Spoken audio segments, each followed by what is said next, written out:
어머님이 뭔데? 우리 결혼에 참견이세요? 지금 나한테 사기꾼이라는 거예요? 상견례가 끝나고 집으로 돌아오는 길. 혜란의 주머니 속에는 고등학교 동창이 몰래 건넨 작은 쪽지 하나가 들어 있었습니다. 화장실에서 급하게 건네며 말했죠. 집에 가서 혼자 볼 때 꼭 보라고. 그 친구의 떨리는 손과 창백한 얼굴이 계속 머릿속을 맴돌았습니다. 도대체 그 쪽지 안에는 무엇이 적혀 있었을까요? 그리고 왜 그렇게 급하게 건넨 걸까요? 시청 전에 구독과 좋아요 꼭 부탁드립니다. 영상 제작에 큰 힘이 됩니다. 어머님, 저희 부모님 도착하신대요. 지은의 목소리가 밝았습니다. 혜라는 거울을 보며 옷매무새를 가다듬었죠. 오늘은 외아들 준혁의 상견례 날이었습니다. 58년을 살며 이런 날이 올 줄 몰랐던 건 아니지만 막상 현실이 되니 긴장이 됐습니다. 엄마, 괜찮으시죠? 준혁이 혜란의 어깨를 살짝 두드렸습니다. 아들의 손길에서 묻어나는 떨림이 느껴졌죠. 30대 중반의 나이에도 여전히 어린아이 같은 구석이 있는 아들이었습니다. 걱정 마. 엄마가 떨 것 같니? 혜라는 웃으며 대답했지만 사실 마음 한편은 무거웠습니다. 지은이라는 여자를 처음 본 게 석 달 전이었죠. 준혁이 회사 후배라며 소개했을 때부터 뭔가 석연치 않은 느낌이 들었습니다. 너무 적극적이었거든요. 만난 지 2달 만에 결혼 이야기를 꺼낸 것도 지은 쪽이었습니다. 한정식집 문을 열고 들어서자 은은한 조명과 함께 한옥의 정취가 느껴졌습니다. 예약해둔 룸으로 안내받는 동안 혜라는 주변을 둘러보았습니다. 고급스러운 인테리어, 정갈하게 차려진 상차림. 지은의 부모가 이런 곳을 선택했다는 게 조금 의외였습니다. 어서 오세요. 먼저 도착해 있던 지은의 부모가 일어나 인사했습니다. 지은의 아버지는 50대 후반으로 보이는 단정한 인상의 남자였고 어머니는 화려한 옷차림에 귀걸이가 유난히 눈에 띄었습니다. 처음 뵙겠습니다. 혜란도 정중히 고개를 숙였습니다. 자리에 앉아 서로 인사를 나누는 시간이 이어졌죠. 지은의 아버지는 작은 사업체를 운영한다고 했고 어머니는 집에서 살림을 돌본다고 했습니다. 평범한 이야기들이 오갔습니다. 준혁이가 저희 딸을 많이 아껴준다고 하더라고요. 지은의 어머니가 웃으며 말했습니다. 혜라는 미소로 답했지만 속으로는 다른 생각을 하고 있었습니다. 지은이 준혁을 아끼는 건지 아니면 준혁의 재산을 아끼는 건지 궁금했거든요. 화장실 좀 다녀올게요. 음식이 나오기 전 혜라는 자리에서 일어났습니다. 복도를 걸어가는데 저 멀리서 익숙한 실루엣이 보였습니다. 20년 넘게 같은 동네에서 살았던 고등학교 동창 명숙이었죠. 명숙아? 혜란이 반갑게 불렀습니다. 하지만 명숙의 반응은 이상했습니다. 명숙의 얼굴이 순간 창백해지더니 말없이 화장실 쪽으로 급히 걸어갔습니다. 혜란은 당황했지만 뒤따라 들어갔습니다. 화장실 안은 조용했습니다. 명숙이 세면대 앞에서 손을 씻는 척하고 있었죠. 거울로 혜란과 눈이 마주쳤습니다. 혜란아. 명숙의 목소리가 떨렸습니다. 주변을 살피더니 핸드백에서 작은 쪽지를 꺼냈습니다. 급하게 접은 듯 구겨진 종이였죠. 지금은 못 봐. 집에 가서 혼자 볼 때 꼭 봐. 명숙이 혜란의 손에 쪽지를 쥐어주며 속삭였습니다. 눈빛이 간절했습니다. 혜란이 뭔가 물어보려는 순간 화장실 문이 열렸습니다. 다른 손님이 들어온 거였죠. 명숙은 재빨리 손을 씻고 밖으로 나갔습니다. 혜란은 멍하니 손 안의 쪽지를 바라보았습니다. 작고 하얀 종이. 그 안에 무엇이 적혀 있을까요? 명숙의 표정이 자꾸만 떠올랐습니다. 두려움과 걱정이 뒤섞인 그 얼굴이요. 어머님 괜찮으세요? 룸으로 돌아가자 지은이 물었습니다. 혜란은 고개를 끄덕이며 자리에 앉았습니다. 하지만 마음은 전혀 편하지 않았습니다. 주머니 속 쪽지가 계속 신경 쓰였거든요. 음식이 나왔습니다. 전체 요리부터 시작해 하나씩 차려지는 상차림이 화려했습니다. 모두들 음식을 맛보며 칭찬했지만 혜란의 입맛은 없었습니다. 저희 준혁이 아파트는 강남에 있고요. 지은의 어머니가 말을 이었습니다. 혜란은 고개를 끄덕이며 듣는 척했지만 명숙의 얼굴이 자꾸 떠올랐습니다. 왜 그렇게 급하게 쪽지를 건넨 걸까요? 무슨 내용이길래 혼자 볼 때 보라고 한 걸까요? 어머님? 준혁의 목소리에 혜란은 정신을 차렸습니다. 모두가 혜란을 바라보고 있었죠. 아, 미안. 잠깐 딴 생각을 했네. 괜찮으세요? 어디 불편하신 데라도? 지은이 다정하게 물었습니다. 그 목소리가 평소보다 더 달콤하게 들렸습니다. 혜란은 고개를 저었습니다. 아니야. 괜찮아. 하지만 전혀 괜찮지 않았습니다. 상견례가 진행되는 내내 혜란의 마음은 불안했습니다. 지은의 부모와 이런저런 이야기를 나눴지만 집중할 수 없었죠. 결혼 날짜 이야기가 나왔고 예식장 이야기도 나왔습니다. 신혼집 이야기까지 나왔지만 혜란의 귀에는 제대로 들어오지 않았습니다. 오늘 좋은 자리 만들어주셔서 감사합니다. 지은의 아버지가 일어서며 말했습니다. 상견례가 끝난 거였습니다. 모두 자리에서 일어나 인사를 나눴습니다. 지은이 혜란에게 다가와 손을 잡았습니다. 어머님, 앞으로 잘 부탁드려요. 지은의 손이 따뜻했습니다. 하지만 혜란은 그 온기가 진짜인지 의심스러웠습니다. 주머니 속 쪽지가 계속 마음에 걸렸거든요. 차를 타고 집으로 돌아오는 길, 준혁이 운전하며 말했습니다. 엄마, 오늘 표정이 안 좋으셨어요. 괜찮으세요? 응. 괜찮아. 그냥 좀 긴장했나 봐. 혜란은 창밖을 바라보며 대답했습니다. 거리의 불빛들이 스쳐 지나갔습니다. 평범한 저녁 풍경이었지만 혜란의 마음만은 평범하지 않았습니다. 지은 씨 부모님도 좋은 분들 같으시죠? 준혁이 다시 물었습니다. 혜란은 대답 대신 고개만 끄덕였습니다. 뭐라고 말해야 할지 알 수 없었거든요. 아직 쪽지를 읽지 않았으니까요. 집에 도착했습니다. 준혁이 차 시동을 끄고 먼저 내렸습니다. 혜란은 잠시 차 안에 앉아 있었습니다. 주머니에서 쪽지를 꺼내 바라보았습니다. 작고 하얀 종이. 지금 당장 펼쳐보고 싶었지만 명숙의 말이 떠올랐습니다. 혼자 있을 때 보라고 했죠.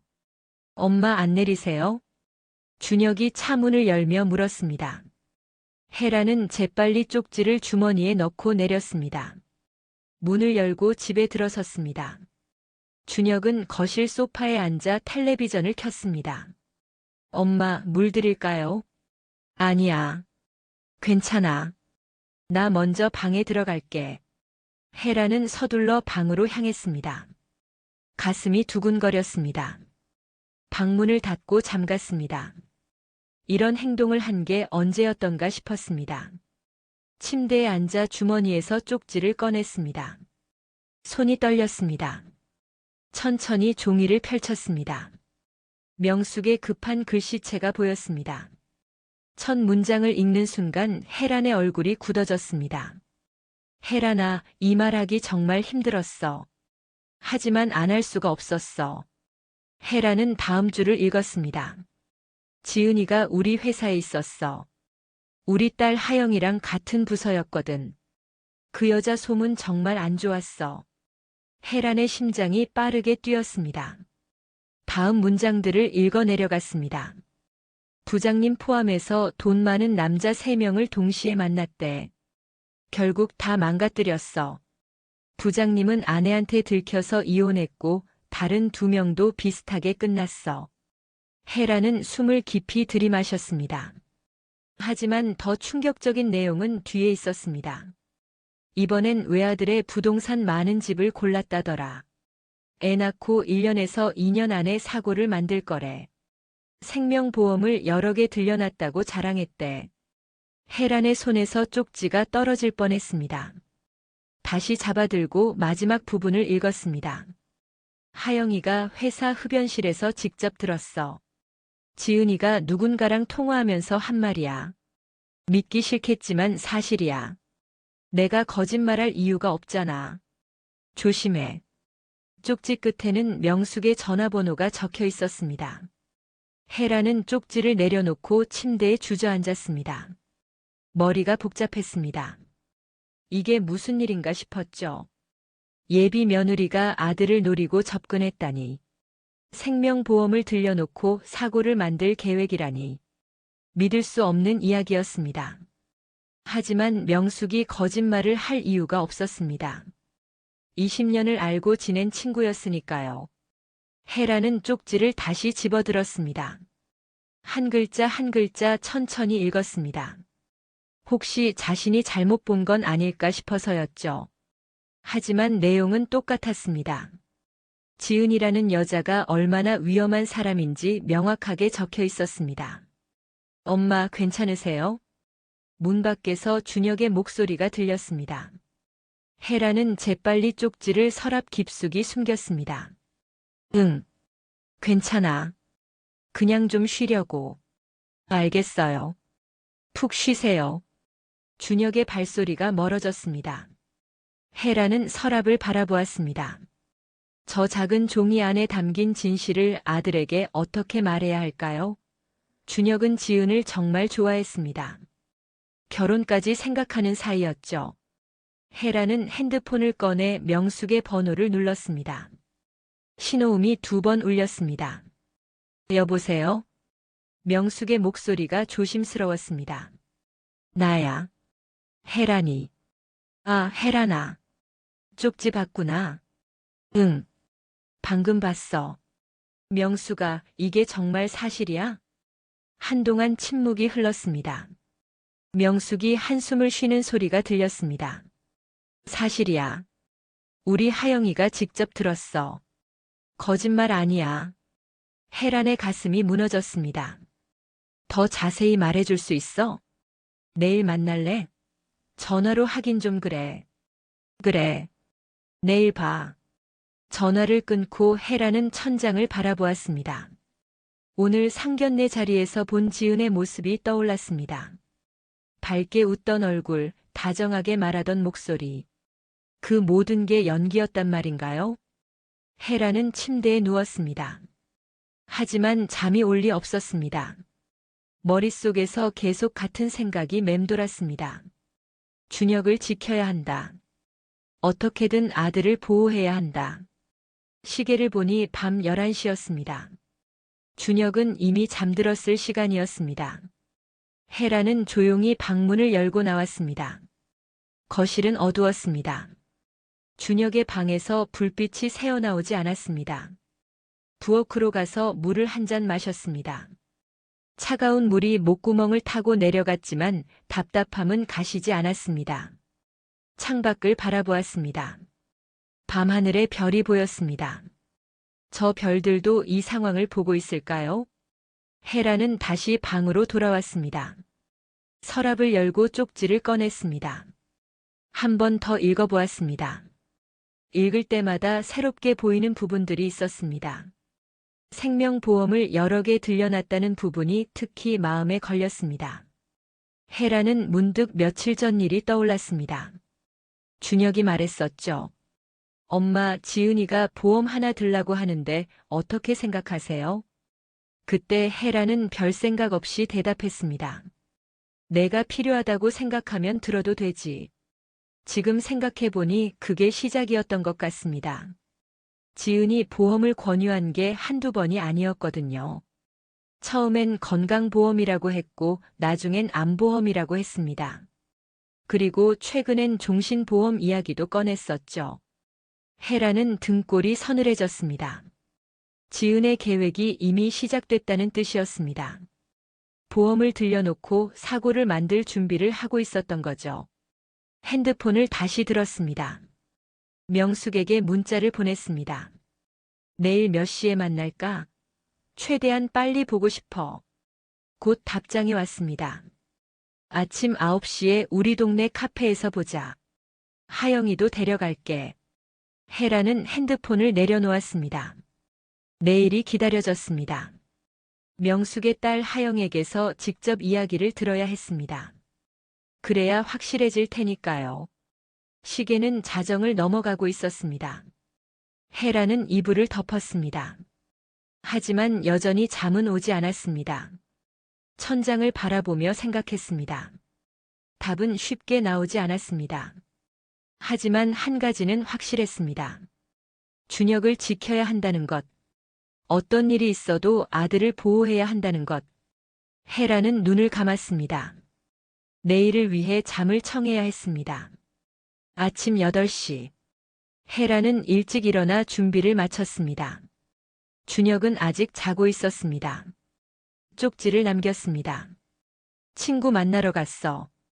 점심때쯤 올게. 현관문을 조용히 닫고 나왔습니다. 아침 공기가 차가웠습니다. 혜라는 코트깃을 세우고 걸었습니다. 약속 장소인 카페까지는 걸어서 15분 거리였습니다. 카페에 도착하니 명숙이 이미 와 있었습니다. 옆에는 20대 후반으로 보이는 여자가 앉아 있었습니다. 명숙의 딸 하영이었죠. 혜라나. 명숙이 일어나 반갑게 손을 잡았습니다. 하지만 표정은 무거웠습니다. 앉아. 커피 시킬게. 혜라는 자리에 앉았습니다. 하영이 조심스럽게 인사했습니다. 안녕하세요. 어렸을 때 뵌 기억은 나는데 오랜만이네요. 그래. 많이 컸구나. 잠깐의 인사가 끝나고 본론으로 들어갔습니다. 명숙이 먼저 입을 열었습니다. 하영아, 어제 말했던 거 자세히 말해줄래? 하영은 잠시 망설이다가 입을 열었습니다.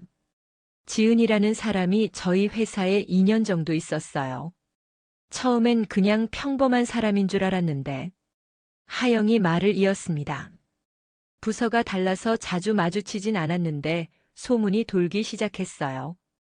영업팀 부장님이랑 사귄다는 소문이었죠. 혜라는 집중해서 들었습니다. 근데 그게 끝이 아니었어요.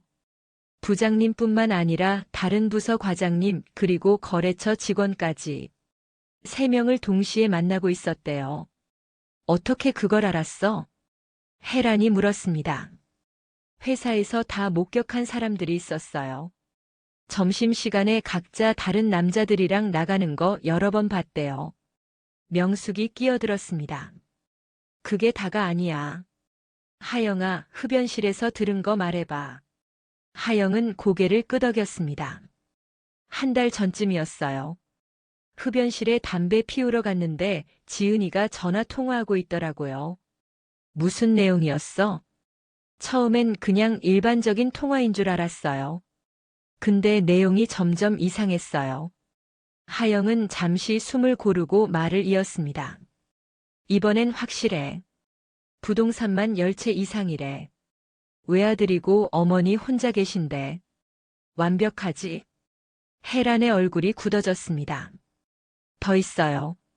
애 낳으면 남편 명의로 보험 5개는 들릴 거야. 생명보험이랑 상해보험 위주로. 1년에서 2년 안에 정리하면 돼. 정리라니? 혜란이 물었습니다. 목소리가 떨렸습니다. 그 말이 정확히 무슨 뜻인지는 모르겠어요. 하지만 분위기상 좋은 의미는 아니었어요. 명숙이 혜란의 손을 잡았습니다. 더 있어. 하영아, 마지막에 한 말도 해줘. 하영은 잠시 망설이다가 말했습니다. 일본 부동산 알아봐 놨으니까 돈 들어오면 바로 출국할 거야. 한국엔 미련 없어. 이렇게 말했어요. 혜라는 숨이 막혔습니다. 쪽지에 적힌 내용이 모두 사실이었습니다. 아니, 쪽지보다 더 구체적이고 끔찍했습니다. 확실해? 정말 지은이가 한 말이 맞아? 네. 목소리 똑똑히 들었어요. 지은이 목소리는 특이해서 금방 알아들을 수 있거든요. 혜라는 커피 잔을 들었습니다. 하지만 마실 수가 없었습니다. 손이 너무 떨려서 잔을 제대로 잡을 수조차 없었습니다. 혜라나, 괜찮아? 명숙이 걱정스럽게 물었습니다. 헤라는 고개를 끄덕였습니다. 괜찮아. 알려줘서 고마워. 정말 고마워. 카페를 나와 집으로 걸어가는 길. 헤란의 머릿속은 복잡했습니다. 하영의 증언은 충분히 구체적이었습니다. 하지만 준혁을 설득하기엔 부족할 수도 있었습니다. 아들은 지은을 정말 좋아했으니까요. 집에 도착하니 준혁이 거실에서 텔레비전을 보고 있었습니다. 엄마 다녀오셨어요? 응. 친구 만나고 왔어. 헤라는 소파에 앉았습니다. 준혁의 옆모습을 바라보았습니다. 이 아이를 어떻게 지켜야 할까? 어떻게 말해야 믿을까? 준혁아. 네, 엄마. 지은 씨가 보험 이야기한 적 있지? 준혁은 고개를 끄덕였습니다. 네. 2개 가입했어요. 건강보험하고 암보험이요. 헤란의 가슴이 철렁 내려앉았습니다. 이미 시작됐다는 뜻이었습니다. 왜요? 뭐 문제 있어요? 아니야. 그냥 궁금해서. 헤라는 더 이상 묻지 않았습니다. 지금은 때가 아니었습니다. 증거를 더 모아야 했습니다. 저녁 식사 준비를 하면서도 헤란의 머릿속은 복잡했습니다. 하영의 말들이 계속 떠올랐습니다. 보험 5개를 들릴 거라는 말. 1년에서 2년 안에 정리한다는 말. 일본으로 떠난다는 말. 엄마, 다음 주에 지은이 여기 저녁 먹으러 와도 될까요? 준혁이 물었습니다. 헤라는 잠시 망설였습니다. 그래. 언제든지 좋아. 거절할 수 없었습니다. 오히려 지은을 직접 관찰할 기회였습니다. 가까이서 보면 뭔가 실마리를 잡을 수 있을지도 몰랐습니다. 밤이 되었습니다. 헤라는 방에 누워 생각했습니다. 내일부터 본격적으로 움직여야 했습니다. 지은의 과거를 더 조사해야 했습니다. 그리고 준혁을 설득할 확실한 증거를 찾아야 했습니다. 핸드폰을 꺼내 검색을 시작했습니다. 사설 탐정을 찾아보았습니다. 혼자 할 수 있는 일에는 한계가 있었습니다. 전문가의 도움이 필요했습니다. 몇 개의 탐정사무소를 찾았습니다. 후기를 읽어보고 가장 신뢰할 만한 곳을 골랐습니다. 내일 아침 바로 연락하기로 마음먹었습니다. 이제 물러설 수 없었습니다. 아들을 지키기 위해서라면 무엇이든 할 수 있었습니다. 다음 날 아침 9시. 헤라는 탐정사무소로 전화를 걸었습니다. 중년 남자의 목소리가 들렸습니다. 네, 진실탐정사무소입니다. 안녕하세요. 상담 좀 받고 싶은데요. 어떤 건인지 간단히 말씀해 주시겠어요? 헤라는 조심스럽게 상황을 설명했습니다. 아들의 약혼녀를 조사하고 싶고, 과거 이력이랑 최근 동선을 알고 싶습니다. 오늘 오후 2시에 사무실로 오실 수 있으세요? 네. 갈게요. 전화를 끊고 헤라는 옷을 갈아입었습니다. 준혁은 출근했습니다. 집에 혼자 남은 헤라는 거실을 서성였습니다. 오후 2시. 탐정사무소에 도착했습니다. 작은 건물 3층에 있었습니다. 문을 열고 들어가니 50대 남자가 책상에 앉아 있었습니다. 어서 오세요. 앉으세요. 헤라는 자리에 앉았습니다. 탐정은 노트를 꺼냈습니다. 자세히 말씀해 주세요. 헤라는 처음부터 차근차근 설명했습니다. 상견례에서 받은 쪽지, 명숙의 딸이 들은 대화 내용, 그리고 준혁이 이미 보험 2개를 가입했다는 사실까지. 탐정은 메모하며 고개를 끄덕였습니다. 조사 기간은 2주 정도 걸립니다. 과거 이력이랑 최근 동선, 그리고 만나는 사람들까지 다 파악하겠습니다. 비용은 얼마나 들까요? 선금 100만 원, 완료 후 추가 100만 원입니다. 헤라는 망설임 없이 동의했습니다. 돈이 문제가 아니었습니다. 아들을 지키는 게 우선이었습니다. 일주일이 지났습니다. 헤라는 평소처럼 생활했습니다. 준혁에게도 아무렇지 않은 척했습니다. 하지만 마음속으로는 계속 탐정의 연락을 기다렸습니다. 지은이 집에 저녁을 먹으러 온 날이었습니다. 초인종이 울렸습니다. 어머님 안녕하세요. 지은이 밝게 웃으며 인사했습니다. 손에는 과일 바구니를 들고 있었습니다. 어서 와. 들어와. 혜라는 웃으며 맞이했습니다. 하지만 속으로는 지은의 모든 행동을 관찰하고 있었습니다. 식사 준비를 도와드릴게요. 지은이 부엌으로 따라왔습니다. 혜란과 나란히 서서 채소를 씻었습니다. 어머님, 준혁 오빠 정말 좋은 분이에요. 제가 복받았어요. 지은의 목소리가 달콤했습니다. 하지만 혜란의 귀에는 거짓으로 들렸습니다. 그래. 우리 준혁이 착하지. 혜란은 대답하며 지은을 슬쩍 바라보았습니다. 지은의 표정에서 뭔가를 찾으려 했지만 완벽했습니다. 연기라면 정말 잘하는 거였습니다. 저녁 식사가 시작됐습니다. 지은은 계속 준혁을 챙겼습니다. 반찬을 집어주고 물을 따라주고 웃으며 이야기했습니다. 준혁 오빠, 요즘 회사 일은 어때요? 바쁘긴 한데 괜찮아. 그래도 건강 조심해야죠. 요즘 암보험 들었잖아요. 정기검진도 꼭 받으셔야 해요. 혜란의 귀가 번쩍 뜨였습니다. 지은이 자연스럽게 보험 이야기를 꺼낸 거였습니다. 참, 어머님도 보험 하나 드시는 게 어때요? 요즘 좋은 상품 많던데. 아니야. 난 괜찮아. 혜란은 단호하게 거절했습니다. 지은의 눈빛이 순간 변했습니다. 아주 미세하게. 하지만 혜란은 놓치지 않았습니다. 식사가 끝나고 지은이 돌아갔습니다. 문을 닫자마자 혜란은 한숨을 쉬었습니다. 긴장했던 몸이 풀렸습니다. 엄마, 지은이 좋은 사람이죠? 준혁이 물었습니다. 혜란은 애매하게 웃었습니다. 그래. 괜찮은 것 같아. 거짓말이었습니다. 하지만 아직은 말할 수 없었습니다. 이틀 뒤 탐정에게서 연락이 왔습니다. 조사가 거의 끝났습니다. 내일 오후에 사무실로 오시면 보고 드리겠습니다. 혜란의 가슴이 뛰었습니다. 드디어 확실한 증거를 손에 넣을 수 있다는 뜻이었습니다. 다음 날 오후, 혜란은 다시 탐정사무소를 찾았습니다. 탐정은 두꺼운 서류 뭉치를 내밀었습니다. 생각보다 더 심각합니다. 첫 장을 넘기자 지은의 사진이 나왔습니다. 여러 남자들과 함께 찍은 사진들이었습니다. 이 남자는 전 회사 영업팀 부장입니다. 지은 씨와 1년간 만났고 결국 이혼했습니다. 위자료로 5천만 원을 줬다고 합니다. 탐정이 다음 사진을 보여줬습니다. 이 남자는 같은 회사 과장입니다. 역시 지은 씨와 만났고 약혼까지 갔습니다. 근데 지은 씨가 그 집 귀금속을 훔쳐서 달아났다는 진술이 있습니다. 혜란의 얼굴이 굳어졌습니다. 이건 최근 동선입니다.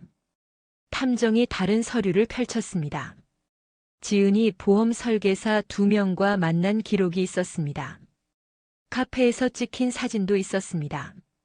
여기 보시면 서류들을 검토하고 있습니다. 확대해보니 생명보험 상품 안내서였습니다. 혜란의 손이 떨렸습니다. 더 있습니다. 탐정이 또 다른 서류를 꺼냈습니다. 일본 부동산 투자 세미나에 참석한 기록입니다. 지난달에 2번 갔습니다. 모든 게 하영의 증언과 일치했습니다. 아니, 그 이상이었습니다. 이 정도면 충분한 증거입니다. 아드님께 보여주시면 될 것 같습니다. 혜란은 서류를 받아들었습니다. 무거웠습니다. 물리적 무게가 아니라 마음의 무게였습니다. 고맙습니다. 정말 큰 도움이 됐습니다. 탐정사무소를 나와 혜란은 벤치에 앉았습니다. 서류를 다시 한번 펼쳐보았습니다. 증거는 충분했습니다. 이제 준혁에게 보여줄 때였습니다. 하지만 쉽지 않았습니다. 아들이 사랑하는 사람의 추악한 모습을 보여줘야 하니까요. 혜란은 한숨을 쉬었습니다. 하지만 선택의 여지가 없었습니다. 지금 상처받는 게 나중에 더 큰 불행을 겪는 것보다 나았습니다. 집으로 돌아가는 길, 헤라는 결심했습니다. 오늘 밤 준혁에게 모든 걸 말하기로. 저녁 8시, 준혁이 퇴근했습니다. 현관문을 열고 들어서는 아들의 모습이 평소와 같았습니다. 엄마 다녀왔습니다. 응. 저녁 먹었어? 회사에서 먹었어요. 준혁은 소파에 앉아 넥타이를 풀었습니다. 헤라는 준혁 맞은편에 앉았습니다. 손에는 탐정에게 받은 서류를 들고 있었습니다. 준혁아, 할 이야기가 있어. 준혁이 고개를 들었습니다. 헤란의 심각한 표정을 보고 자세를 고쳐 앉았습니다. 무슨 일이에요? 헤라는 서류를 테이블 위에 놓았습니다. 이거 좀 봐. 준혁은 서류를 집어들었습니다. 첫 장을 넘기자마자 표정이 변했습니다. 이게 뭐예요? 지은 씨에 대한 조사 결과야. 준혁의 얼굴이 굳어졌습니다. 엄마가 지은이를 조사했다고요? 왜요? 헤라는 상견례 날 명숙에게 받은 쪽지 이야기부터 시작했습니다. 하영의 증언도 말했습니다. 그리고 탐정을 고용한 이유까지 설명했습니다. 준혁은 아무 말 없이 서류를 읽어내려갔습니다. 한 장 한 장 넘길 때마다 얼굴이 창백해졌습니다. 엄마, 이거 정말 확실한 거예요? 탐정이 직접 조사한 거야. 사진도 있고 증언도 있어. 준혁은 사진들을 보았습니다. 지은이 다른 남자들과 함께 있는 모습들. 보험 설계사와 만나는 장면. 일본 부동산 세미나에 참석한 기록까지. 믿을 수가 없어요. 준혁의 목소리가 떨렸습니다. 나도 믿고 싶지 않았어. 하지만 이건 사실이야. 그래도 엄마가 저한테 먼저 말해주셨어야죠. 몰래 조사하시다니. 미안해. 하지만 증거 없이 말하면 넌 믿지 않았을 거야. 준혁은 아무 말 없이 서류를 계속 넘겼습니다. 마지막 장까지 다 본 후에야 서류를 내려놓았습니다. 제가 직접 확인해 볼게요. 뭘? 지은이한테 물어볼게요. 직접 들어야 알겠어요.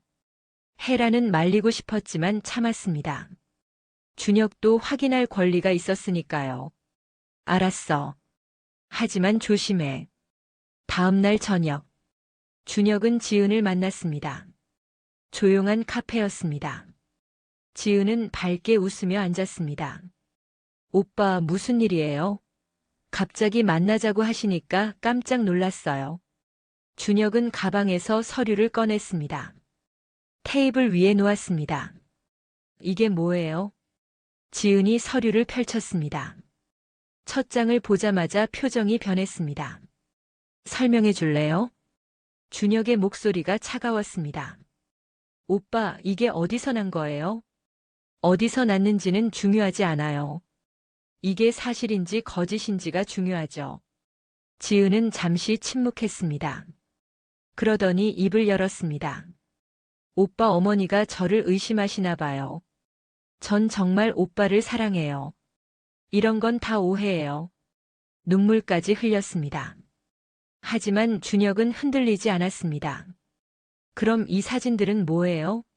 이 남자들은 누구고요? 지은의 눈물이 멈췄습니다. 표정이 서서히 변했습니다. 전 직장 동료들이에요. 그냥 친하게 지낸 거예요. 친하게 지낸 사이가 위자료 5천만 원을 주나요? 지은은 대답하지 못했습니다. 보험 여러 개 들리려고 했죠? 일본으로 떠날 계획도 세웠고요. 준혁이 계속 물었습니다. 지은의 얼굴에서 당황한 기색이 역력했습니다. 그건 오빠를 위한 거예요. 보험은 만약을 대비한 거고. 만약? 무슨 만약이요? 준혁의 목소리가 높아졌습니다. 주변 사람들이 쳐다보았습니다. 오빠, 일단 진정하세요. 지은이 준혁의 손을 잡으려 했습니다. 준혁은 손을 뿌리쳤습니다. 진정하라고요? 지금 이 상황에서? 오빠, 제 말 좀 들어봐요. 됐어요. 더 이상 듣고 싶지 않아요. 준혁은 자리에서 일어났습니다. 우리 결혼 취소합시다. 지은의 얼굴이 확 변했습니다. 눈물이 뚝 그쳤습니다. 뭐라고요? 결혼 안 하겠어요. 끝이에요. 준혁은 카페를 나갔습니다. 뒤에서 지은이 소리쳤습니다. 오빠, 잠깐만요. 하지만 준혁은 돌아보지 않았습니다. 집에 도착한 준혁은 소파에 주저앉았습니다. 혜란이 다가왔습니다. 어땠어? 끝냈어요. 준혁의 목소리가 힘없었습니다. 잘했어. 혜란은 아들의 어깨를 안아주었습니다. 준혁은 엄마 품에 안긴 채 눈물을 흘렸습니다. 엄마, 제가 너무 한심해요. 그 사람 믿었던 제가. 아니야. 내가 순수한 게 잘못이 아니야. 나쁜 사람이 나쁜 거지. 혜란은 아들을 꼭 안아주었습니다. 준혁의 어깨가 떨렸습니다. 혜란의 눈에서도 눈물이 흘렀습니다. 그날 밤 준혁은 방에 들어가지 못했습니다. 거실 소파에 앉아 멍하니 창밖을 바라보았습니다. 혜란은 옆에 앉아 말없이 함께 있어 주었습니다. 엄마. 응. 고마워요. 엄마가 아니었으면 정말 큰일 날 뻔했어요. 당연한 거야. 엄마니까. 두 사람은 한동안 아무 말 없이 앉아 있었습니다. 이틀 후, 혜란의 핸드폰이 울렸습니다. 모르는 번호였습니다. 여보세요? 어머님, 저 지은이에요. 지은의 목소리였습니다. 혜란은 잠시 말을 잃었습니다. 만나서 이야기 좀 할 수 있을까요? 혜란은 망설였습니다. 하지만 거절하지 않았습니다. 오히려 궁금했습니다. 지은이 무슨 말을 하려는지. 좋아요. 어디서 만날까요? 제가 어머님 댁 근처로 갈게요. 30분 후에 아파트 앞 벤치에서 뵐게요.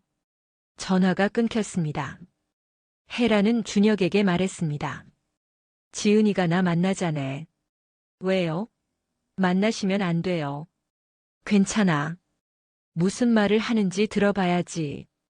혜란은 코트를 입고 밖으로 나갔습니다. 아파트 앞 벤치에 앉아 기다렸습니다. 10분쯤 지나 지은이 나타났습니다. 어머님. 지은이 다가왔습니다. 상견례 때와는 전혀 다른 모습이었습니다. 화장기 없는 얼굴에 후드티 차림이었습니다. 앉아요. 지은은 혜란 옆에 앉았습니다. 잠시 침묵이 흘렀습니다. 뭐하러 온 거예요? 혜란이 먼저 물었습니다. 사과하러 왔어요. 사과? 네. 어머님께 죄송해요. 지은의 목소리가 평소와 달랐습니다. 달콤한 톤이 사라지고 건조했습니다. 뭐가 죄송한데요? 지은은 고개를 들어 혜란을 똑바로 바라보았습니다. 들키지 말았어야 했는데 들켜서 죄송해요.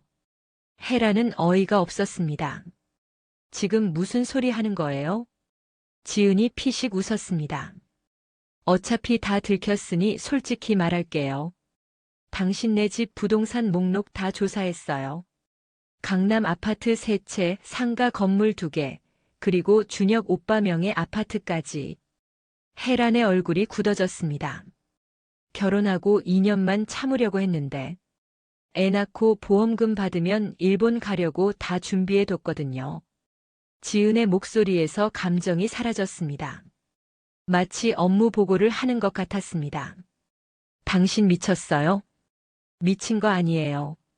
계획적인 거죠. 전 원래 이렇게 살아왔어요. 지은이 계속 말했습니다. 남자들은 다 똑같아요. 예쁜 여자가 다가오면 넘어가요. 준혁 오빠도 그랬고요. 혜란은 주먹을 불끈 쥐었습니다. 근데 실수했어요. 어머님을 너무 만만하게 본 거죠. 설마 탐정까지 고용할 줄은 몰랐어요. 지은이 가방에서 서류를 꺼냈습니다. 이거 보세요. 준혁 오빠 명의로 가입한 보험 2개요. 수익자는 제가 벌써 변경해뒀어요. 혜란은 서류를 낚아챘습니다. 생명보험 증서였습니다. 수익자란에 지은의 이름이 적혀 있었습니다. 이게 뭐예요? 보험이요. 준혁 오빠 동의 받아서 가입한 거예요. 합법이죠. 수익자를 왜 당신으로 했어요? 그래야 돈을 받죠. 당연한 거 아니에요? 헤라는 숨이 막혔습니다. 당신 같은 순진한 남자 찾기 힘들었는데 외아들의 어머니 혼자 계시고 완벽했어요. 지은의 말투가 점점 더 냉소적으로 변했습니다. 근데 어머님이 문제였네요. 너무 똑똑하셔서. 헤라는 자리에서 일어났습니다. 당장 경찰에 신고할 거예요. 하세요. 근데 소용없을 거예요. 지은도 일어섰습니다. 전 아직 아무 짓도 안 했거든요. 보험 가입한 것도 합법이고 남자 만난 것도 범죄 아니에요. 헤라는 할 말을 잃었습니다. 지은의 말이 맞았습니다. 아직 실제 범죄는 일어나지 않았으니까요. 대신 이혼 위자료는 받아야겠네요. 약혼 파기니까. 뭐라고요? 준혁 오빠 쪽에서 일방적으로 파기했잖아요. 전 결혼할 준비 다 했었는데. 지은이 웃었습니다. 차갑고 섬뜩한 웃음이었습니다. 농담이에요. 그런 거 받으려면 시간 오래 걸리잖아요. 전 다음 타겟 찾아야 해서 바빠요. 헤라는 지은의 팔을 붙잡았습니다. 당신 같은 인간이 어떻게 사람을 속이고 살 수 있어요? 지은은 헤란의 손을 뿌리쳤습니다. 세상이 원래 그런 거예요. 속는 사람이 바보죠. 어머님은 똑똑하셨고 준혁 오빠는 바보였고. 헤란이 손을 들었습니다. 지은의 뺨을 때리려는 순간 지은이 손목을 잡았습니다. 폭력은 안 돼요. 그럼 제가 고소할 수 있거든요. 지은이 헤란의 손을 놓았습니다. 이제 갈게요. 준혁 오빠한테 잘 지내라고 전해주세요. 좋은 사람 만나라고. 지은은 돌아서서 걸어갔습니다. 헤라는 그 뒷모습을 바라보며 온몸이 떨렸습니다. 분노가 치밀어 올랐습니다. 집으로 돌아온 헤라는 준혁에게 모든 걸 말했습니다. 지은과의 대화 내용을 하나도 빠짐없이 전했습니다. 준혁의 얼굴이 창백해졌습니다. 제가 그렇게 바보였어요? 아니야. 넌 순수했던 거야. 아니에요. 전 바보예요. 그 사람 말만 믿고 보험도 가입하고. 준혁이 머리를 감싸 쥐었습니다. 보험은 당장 해지할 거야. 내일 아침에 바로 가자. 그날 밤 헤라는 잠들 수 없었습니다. 지은의 차가운 눈빛이 계속 떠올랐습니다. 저런 사람이 세상에 존재한다는 게 믿기지 않았습니다. 다음 날 아침, 헤란과 준혁은 보험회사를 찾았습니다. 해지하고 싶은데요. 준혁이 말했습니다. 직원이 서류를 확인했습니다. 수익자 변경이 되어 있네요. 언제 하신 거예요? 저는 한 적 없어요. 직원은 컴퓨터를 확인했습니다. 지난주에 온라인으로 변경 신청이 들어왔습니다. 본인 인증도 되었고요. 준혁은 당황했습니다. 제가 한 게 아닌데요. 그럼 누가 했죠? 헤란이 끼어들었습니다. 약혼녀가 몰래 한 것 같아요. 취소할 수 있나요? 본인이 변경 신청을 안 했다면 가능합니다. 하지만 경찰 신고를 하셔야 해요. 헤란과 준혁은 보험회사를 나와 바로 경찰서로 향했습니다. 신고하러 왔습니다. 경찰관이 상황을 들었습니다. 하지만 반응은 시큰둥했습니다. 실제 피해가 발생한 게 있나요? 아니요. 하지만 계획을 세웠고, 계획만으로는 처벌할 수 없습니다. 실제 범죄가 일어나야 수사가 가능해요. 그럼 어떻게 하라는 거예요? 경찰관은 미안한 표정을 지었습니다.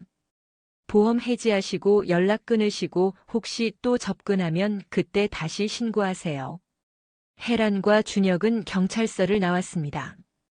허탈했습니다. 엄마, 법이 왜 이래요? 저 사람 분명히 나쁜 짓 하려고 했는데. 증거가 부족해서 그래. 실제로 아무 일도 일어나지 않았으니까. 두 사람은 집으로 돌아왔습니다. 무거운 발걸음이었습니다. 그날 저녁 명숙에게서 전화가 왔습니다. 혜란아, 들었어.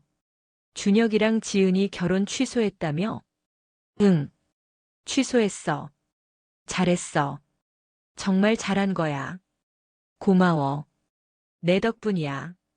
명숙이 한숨을 쉬었습니다. 근데 말이야. 하영이한테 들었는데 지은이가 벌써 다른 남자 만나고 있대. 뭐라고? 응, 중년 사업가래. 또 시작한 거지 뭐. 혜라는 한숨이 나왔습니다. 그 사람 계속 그렇게 살겠네. 우리가 할 수 있는 건 없어. 안타깝지만 전화를 끊고 혜라는 창밖을 바라보았습니다. 어디선가 지은은 또 다른 피해자를 만들고 있을 것입니다. 하지만 막을 방법이 없었습니다. 준혁은 방에서 나오지 않았습니다. 저녁도 먹지 않았습니다. 혜라는 문 밖에서 걱정스럽게 불렀습니다. 준혁아, 밥 먹어야지. 괜찮아요. 식욕 없어요. 혜라는 가슴이 아팠습니다. 아들이 받은 상처가 얼마나 클지 알 수 있었습니다. 일주일이 지났습니다. 준혁은 여전히 방에만 있었습니다. 회사도 휴가를 냈습니다. 밥도 거의 먹지 않았습니다. 혜라는 걱정이 되어 방문을 두드렸습니다. 준혁아, 문 좀 열어줘. 한참 만에 문이 열렸습니다.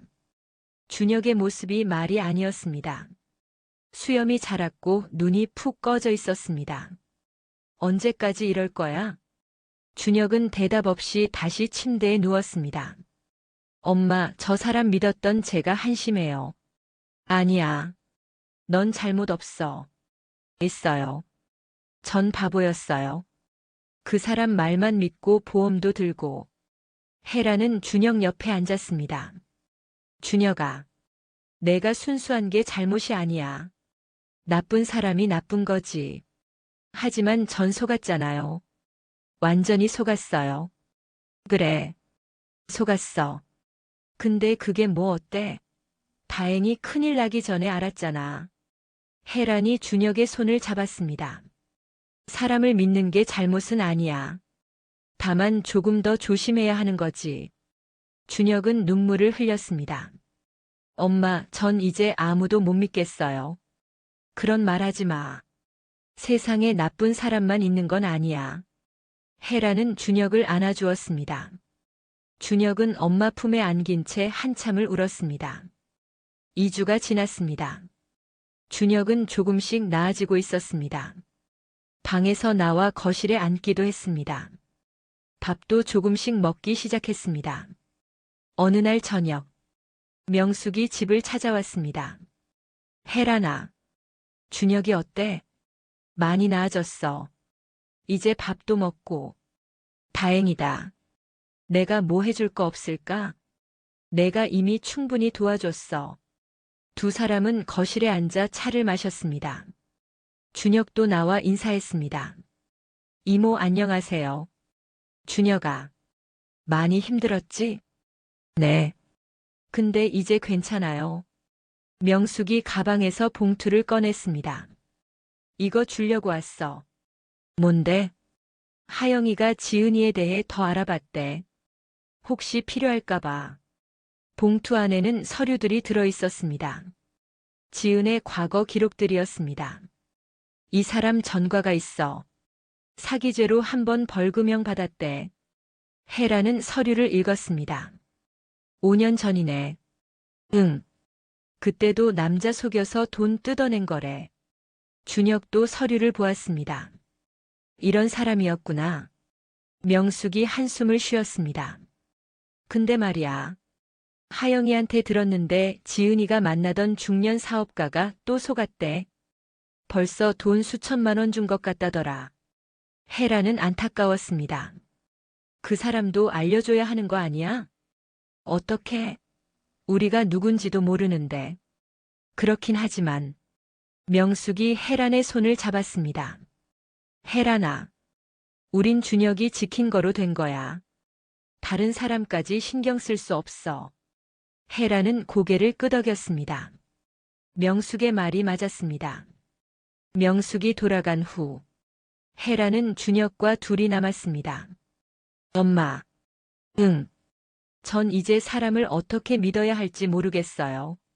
천천히 배우면 돼. 급할 것 없어. 그래도 무서워요. 또 속을까봐. 헤라는 준혁의 어깨를 토닥였습니다. 괜찮아. 엄마가 있잖아. 다음번엔 엄마한테 먼저 소개시켜. 준혁이 처음으로 웃었습니다. 작은 웃음이었지만 헤란에게는 큰 위안이 되었습니다. 한 달이 지났습니다. 준혁은 직장에 복귀했습니다. 동료들은 반갑게 맞이했습니다. 준혁아, 오랜만이다. 네. 그동안 걱정 끼쳐드려서 죄송합니다. 무슨 소리. 아프면 쉬어야지. 준혁은 다시 일상으로 돌아왔습니다. 하지만 예전과는 달랐습니다. 조금 더 조심스러워졌습니다. 사람들과의 거리를 두었습니다. 어느 날 회사 동료가 물었습니다. 준혁아, 우리 부서 신입 여자애가 너 관심 있는 것 같던데. 소개해 줄까? 준혁은 고개를 저었습니다. 아니요. 괜찮습니다. 왜? 예쁘던데. 아직은 사람 만날 생각 없어요. 동료는 더 이상 묻지 않았습니다. 저녁에 집에 돌아온 준혁은 헤란에게 말했습니다. 엄마 회사에서 여자 소개해준다고 했어요. 그래? 어떤 애래? 모르겠어요. 거절했거든요. 왜? 아직 준비가 안 됐어요. 헤라는 이해했습니다. 그래. 천천히 해. 2달이 지났습니다. 준혁은 점점 더 나아지고 있었습니다. 밝아졌고 웃음도 많아졌습니다. 어느 날 저녁, 준혁이 조심스럽게 말했습니다. 엄마. 응. 회사 동료 중에 괜찮은 사람이 있어요. 헤란의 귀가 번쩍 뜨였습니다. 누구? 같은 팀 여자 대리님이요. 되게 성실하고 착해요. 그래? 엄마한테 소개시켜 줄래? 준혁이 웃었습니다. 아직은 좀 일러요. 그냥 알아만 가세요. 알았어. 천천히 해. 헤라는 기뻤습니다. 준혁이 다시 마음을 열기 시작했다는 뜻이었으니까요. 3개월이 지났습니다. 준혁은 완전히 회복했습니다. 예전의 밝은 모습으로 돌아왔습니다. 저녁 식사 중에 준혁이 말했습니다. 엄마, 지은이 일 있었던 거 감사해요. 왜 갑자기? 그 일이 없었으면 전 계속 순진하게 살았을 거예요. 사람을 분별하지 못하고. 헤라는 준혁의 손을 잡았습니다. 그래도 힘들었잖아. 힘들었죠. 근데 배웠어요.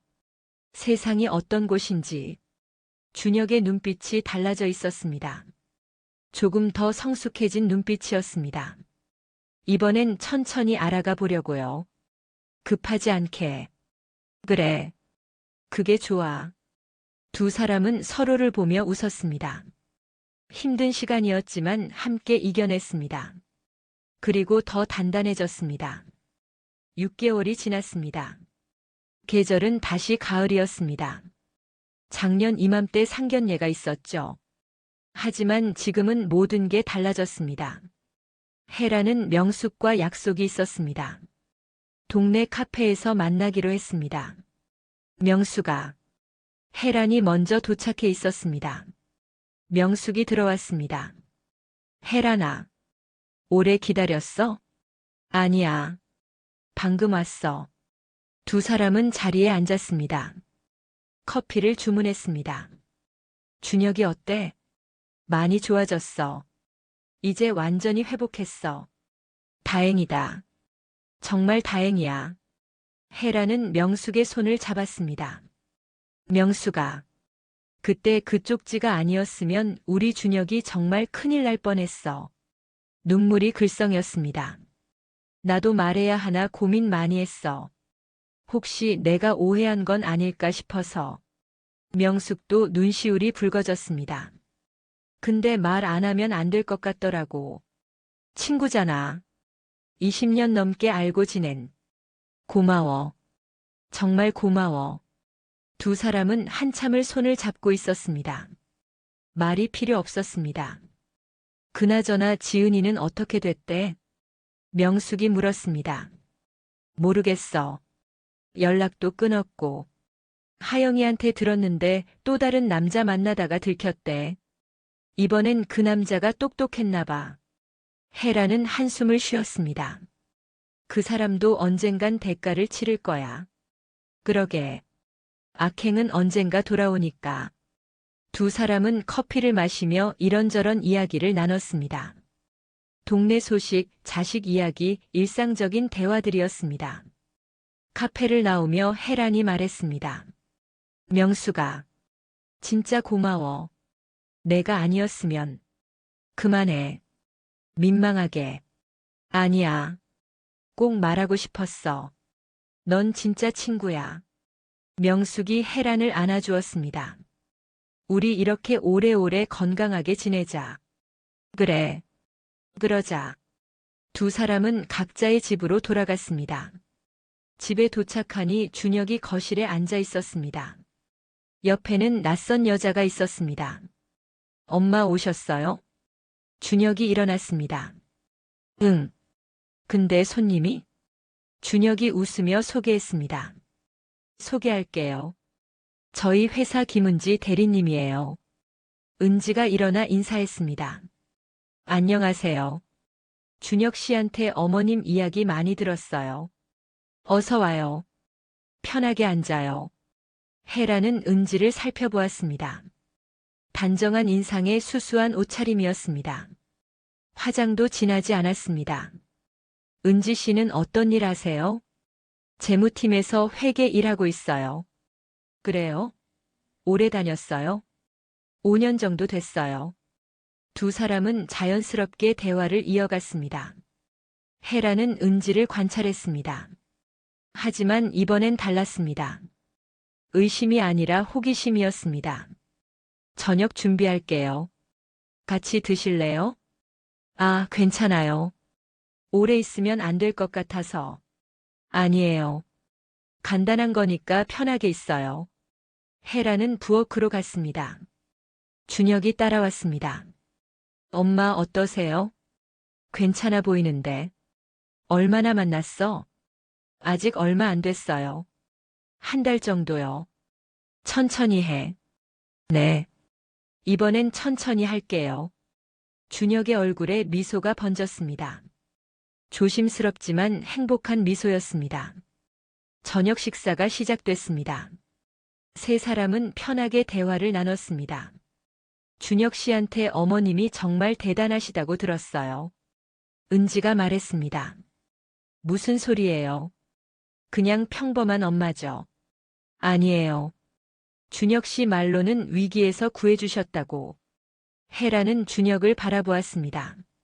준혁이 쑥스러운 듯 웃었습니다. 엄마가 없었으면 전 큰일 날 뻔했어요. 은지는 자세한 이야기를 묻지 않았습니다. 그저 고개만 끄덕였습니다. 식사가 끝나고 은지가 일어났습니다. 맛있게 먹었어요.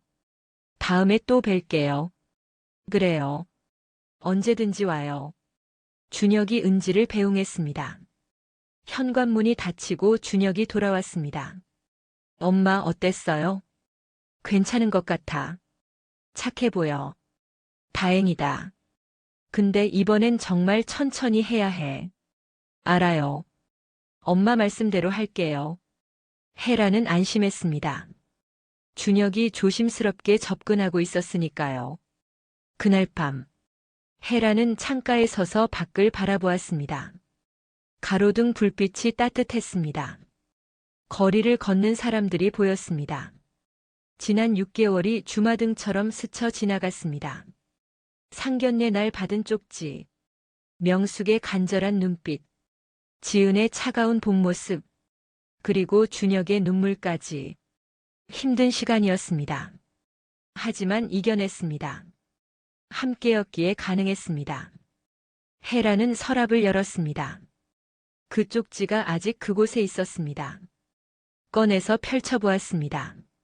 명숙의 급한 글씨체가 여전히 선명했습니다. 이 작은 종이 한 장이 얼마나 큰 일을 막았는지 생각하니 소름이 돋았습니다. 헤라는 쪽지를 다시 접어 서랍에 넣었습니다. 기억으로 남겨두기로 했습니다. 앞으로 더 조심하라는 경고로요. 침대에 누워 눈을 감았습니다. 내일이 기대됐습니다. 준혁의 새로운 시작이 궁금했습니다. 그리고 무엇보다 감사했습니다. 명숙이라는 친구가 있어서, 용기 내어 진실을 말해줘서, 그 덕분에 아들을 지킬 수 있었으니까요. 창밖에서 바람 소리가 들렸습니다. 가을바람이었습니다. 시원하고 상쾌한 바람이었습니다. 헤라는 생각했습니다. 진짜 위기는 가장 달콤한 얼굴로 다가온다는 것을. 하지만 진짜 친구는 쓴소리도 두려워하지 않는다는 것을. 그리고 가장 중요한 건 가족이라는 것. 서로를 지켜주고 믿어주는 관계라는 것. 헤라는 미소 지으며 잠에 들었습니다. 편안한 잠이었습니다. 오랜만에 느끼는 평화였습니다. 다음 날 아침, 헤라는 일찍 일어났습니다. 창문을 열자 햇살이 들어왔습니다. 새로운 하루가 시작되는 순간이었습니다. 준혁도 일어났습니다.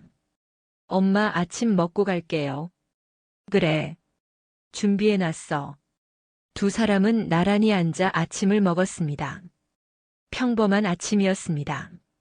하지만 이 평범함이 얼마나 소중한지 둘 다 알고 있었습니다. 잘 다녀와. 네. 다녀오겠습니다. 준혁이 현관문을 나섰습니다. 헤라는 창가에 서서 아들이 걸어가는 모습을 바라보았습니다. 씩씩한 걸음걸이였습니다. 예전의 준혁으로 돌아온 것 같았습니다. 아니, 예전보다 더 단단해진 모습이었습니다. 헤라는 커피를 한 잔 내렸습니다. 소파에 앉아 천천히 마셨습니다. 쓴맛과 단맛이 동시에 느껴졌습니다. 핸드폰이 울렸습니다. 명숙이었습니다. 헤라나, 오늘 시간 있어? 점심 같이 먹자. 좋아. 어디서? 우리 동네 국밥집.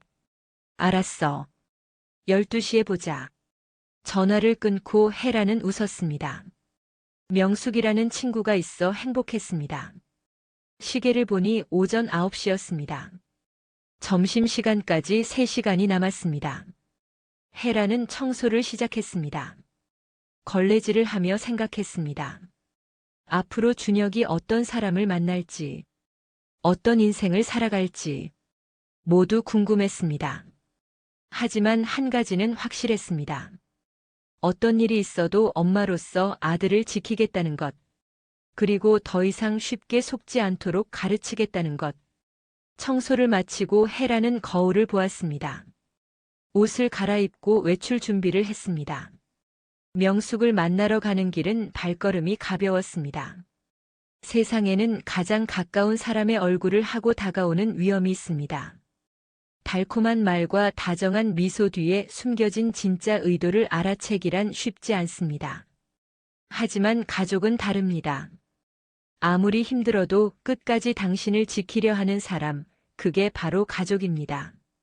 헤란이 아들을 구할 수 있었던 건 어머니로서의 본능과 끝까지 포기하지 않은 사랑 때문이었습니다. 때로는 사랑하는 사람에게 상처를 줄지라도 진실을 말해야 할 때가 있습니다. 그것이 진정으로 가족을 지키는 길입니다. 오늘 이야기가 좋으셨다면 구독과 좋아요, 알람 설정 잊지 마시고 소중한 댓글 하나가 큰 힘이 됩니다. 시청해주셔서 진심으로 감사드립니다.